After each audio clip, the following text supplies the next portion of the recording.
Hello and welcome to Whisky Resource. My name is Mark. This is review number 105 and today is my first review, full bottle review, where I have had a blind dram input.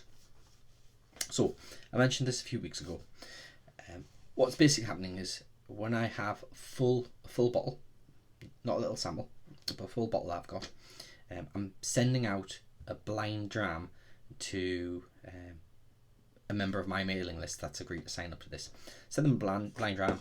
They then taste it, not knowing anything about the whiskey. They fill in a feedback form, send it back to me, and once I've got that feedback form, I then use their information with my review to give a more informed opinion of the whiskey. Now, the person who did this review doesn't know what the whiskey is yet. They will find out when they look at this review. Okay, so the person I sent the dram to was Tom, also known as Dram of War on Twitter.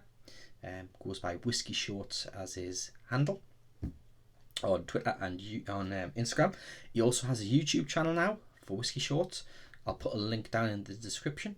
Also up there is a link to his new channel, so go check Tom out. He's got some really good ideas as to different whiskey related content that he's putting out on YouTube, so go and check out Tom.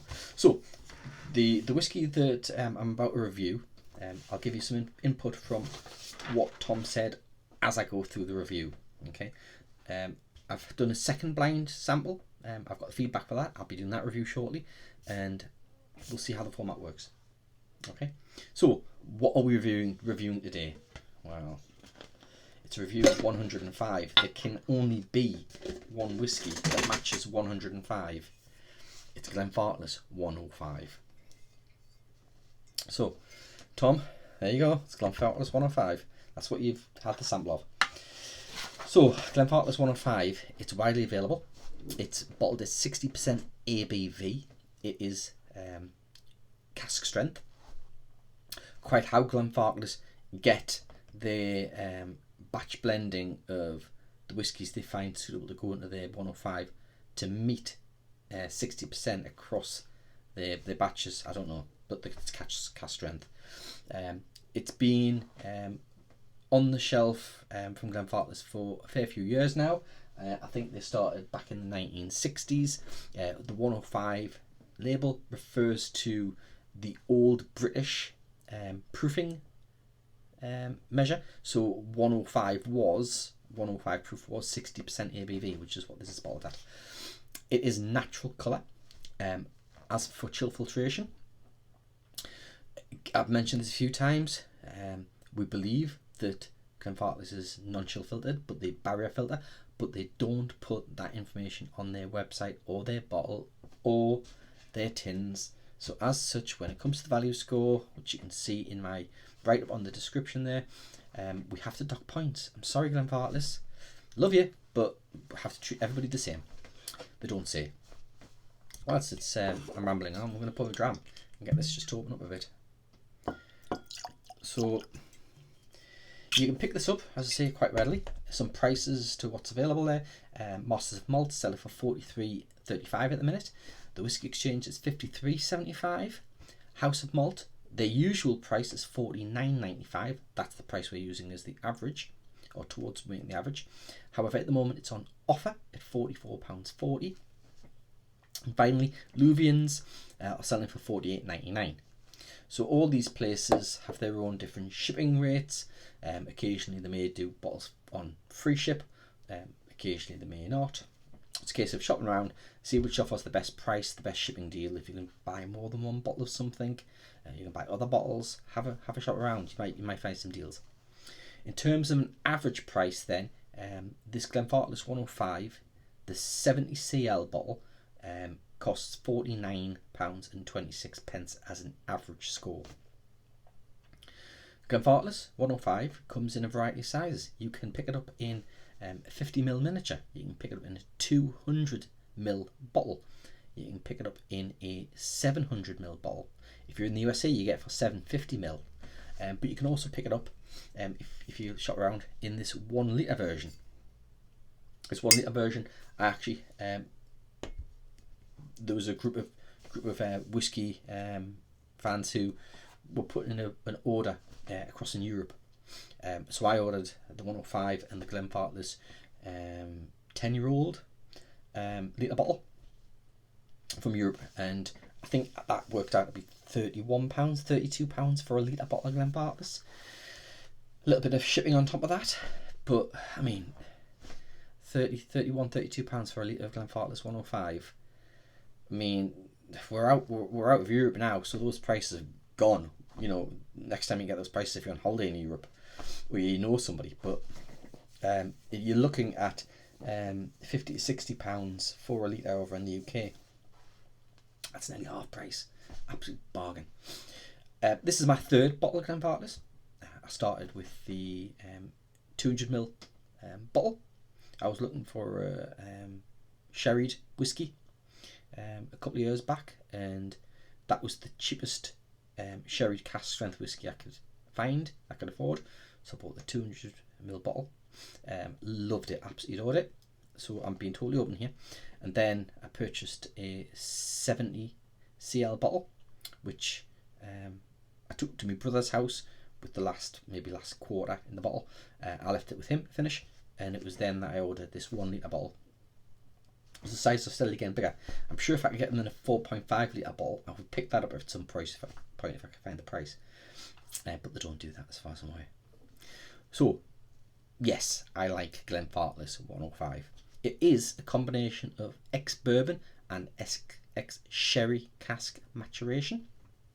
However, it is very much on the sherry influence side of things. So that's pretty much all we need to say about the Glenfarclas 105. Blind dram. So this was sent to Tom, and Tom did his tasting. He tasted and he felt that maybe the ABV was 47%. Quite easily to not get a whiskey strength. I did a blind tasting just the other day, and 5 samples, and it is really difficult to pick up ABV. Some whiskies hide their strength well, others not so much. Others can be low strength and come across hotter, depending upon the youthfulness of the whiskey. This is a non-age statement. However, we do believe that it can vary between 8 and 10-year-old maybe is the norm, but we don't know. Tom thought this maybe could be a 5-year-old whiskey. Again, we don't know. So for the age, that's a pretty cracking effort to say a 5-year-old. But on the nose. So I'm getting sherry, but it's a bit of a subdued sherry. It's sweet. Toffee, definitely in caramel. There's some spices, but the spices aren't really jumping out the glass as much as you would expect, but they are there. It's got maybe a touch of bourbon to it, just very subtly. The alcohol, put your nose in for too long, the alcohol singes. It's got a musty, there's definitely a musty nose coming off there, like a concentrated bouquet of fruit that are just all fighting for some of the limelight, but so much so that you can't really pick any one particular distinct note. So Tom said that he was getting red fruits. It was sweet, toffee, caramel, and some custard. I agree with that. That's kind of what we're getting. Maybe the red fruits is more, maybe dark fruit, maybe. That's what we're getting. But on the palate,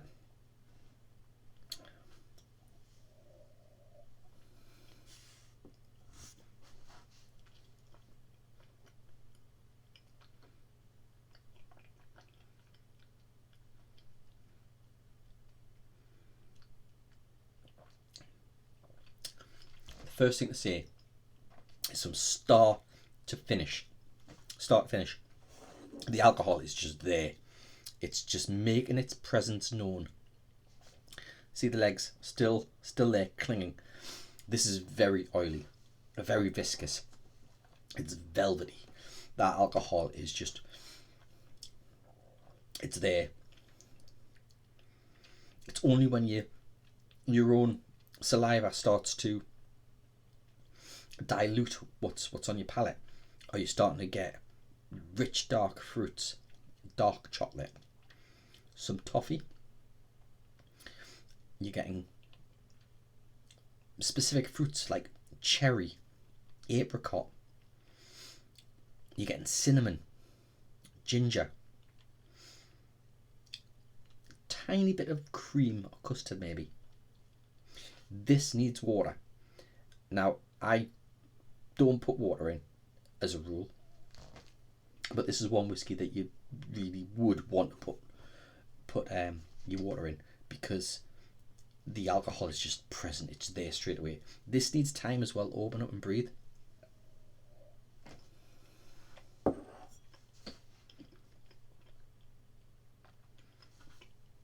Now, Tom said it's strong, it's spicy, it's thick, viscous mouthfeel. With water, he says you get more toffee and you get cinnamon coming through, which gives some of the heat. I'd agree with that. It does need water. I'm going to pour in 4 drops from this spoon. But because it's so oily and viscous and powerful, all you're getting is just that it goes on. The finish just goes on and on and on. It's oaky. It's a little bitter, but more oaky. It's oaky, mouth drying.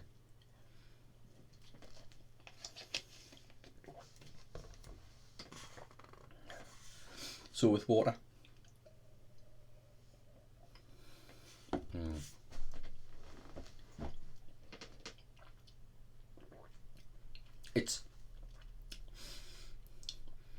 it's not your typical sherry bomb.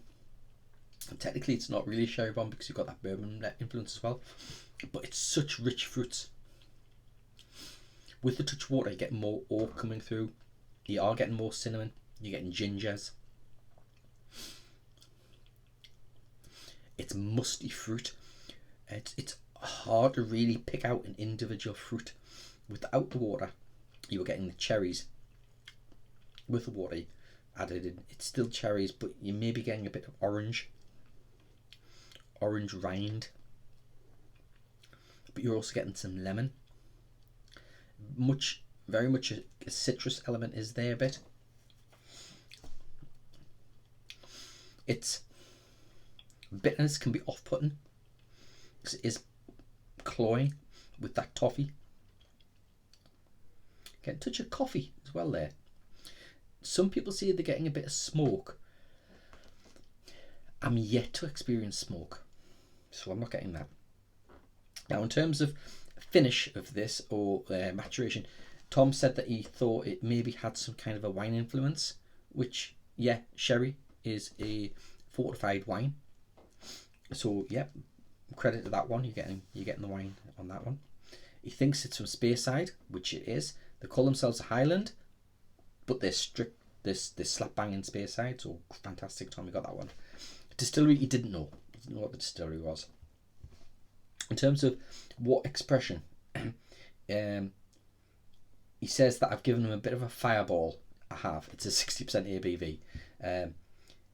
He feels the ABV is too high, and that is correct based on what I was saying there, that when you taste it without water, it's alcohol. You're getting the burn from start to finish. The alcohol is just there, dominating. You do need to put water in. I prefer it neat. I like those really strong, rich flavours, but majority of people would want to add water to that, so he's spot on with that. In terms of price, Tom says that he would pay about £45 for it. It's £49 average. So Tom, fantastic, you got there. As far as I'm concerned, £45, £49. Given you can pick it up from Master of Malt for £44.35, spot on. You've got your pricing spot on with that. In terms of overall opinion, he says it's not a bad dram. It's an interesting dram, but it's not really the kind he would go for. He says the nose was pleasant enough. For me, it's the reverse. I prefer the palate. I prefer that kind of slap in the face alcohol kick that you get from it, because the alcohol it's not like a vodka. It's got flavour. It's got that luxurious mouth coating oiliness, that voluminous, viscous to it. So it's not a bad dram, as I say, but it's not for him. And he would probably score it an 80 from a blind.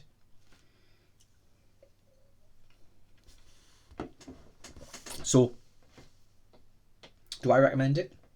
Yes, I recommend it. However, the price is slightly too high. When you compare what we pay in the UK to Europe, and I know that is to do with the government's taxation on the alcohol duty and VAT. Nothing the distilleries can do about that. But compared to what else is on the market for decent sherry offerings, it probably is a little bit expensive, especially given that if you look at independent bottlers of all different distilleries, you can pick up age statement, cask strength offerings for about the same price as this, and that's what's up against. And we're talking about either a significant period of maturation in sherry, or with a full sherry finish, which can add extra levels of sherry bomb to a whiskey. That's what's up against. I think it does a really good job of that. It's not for everybody, however. I don't think it's not a beginner whiskey. It's not an intermediate whiskey. This is a full-on and advanced whiskey, as for my mind. It's strong. You need to be aware of your own level with a whiskey.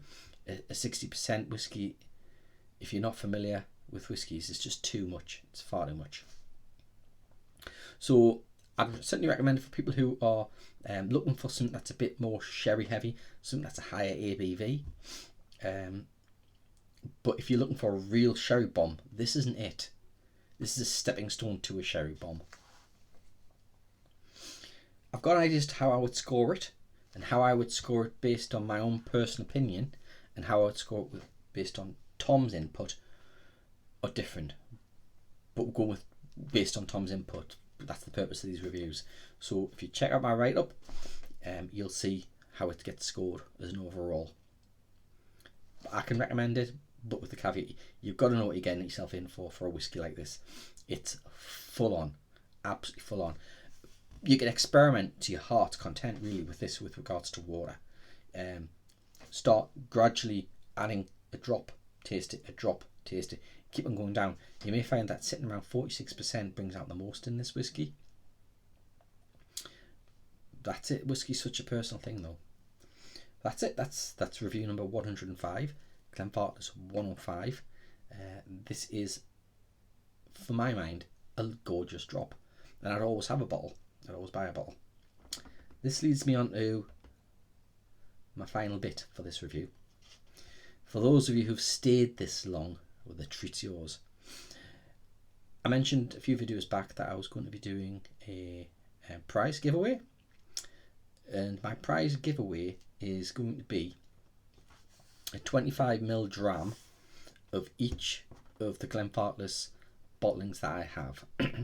So I'll be giving away a 25ml dram of Glenfarclas 8-year-old, 10-year-old, 12-year-old, 15-year-old, 25-year-old, the 105.